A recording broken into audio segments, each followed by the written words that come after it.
Estamos en cuarto. 3, 2, 1. Así lo saco en todos lados, no que hay que estar alterado para rapearte de verdad, no estar confundido con lo improvisado. Bueno, así lo hago con la oración, boba de puma, yo voy de luz, de prisión.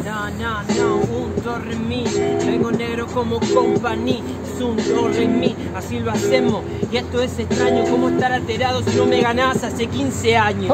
Hace 15 años no rapeaba y yo tampoco, no te vuelvas loco, porque de verdad lo hacemos de a poco. De verdad que lo hago así, primero si me esmero, si me cortan el beat, soy sincero.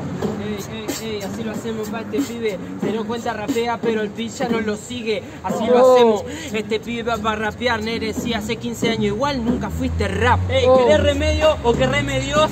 No hay criterio, el beat se para porque lo parte al medio. Ahora lo parto al beatbox y parto tu criterio para que pueda decirme algo que no sea tan misterio. Es verdad, en las instrumentales remedió que remedió. No, Dios no rema, Dios parte mares. Así de corta, en las instrumentales. ¿Para qué me vinís a contar si este pibe no la sabe? Cállate, guacho, vos no me oyés. Este que partía los mares no era Moisés. ¿Dónde estaba? ¿Está bien?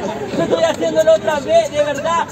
¿Te vieron la cara o qué onda? ¿Te mintieron? Última. No me mintieron, es inservible. Pasa que Dios se mueve en un plano que es intangible. Moisés se mojó las aguas, inservible. Pasa que las manos no se veían, eran invisibles. ¡Tiempo!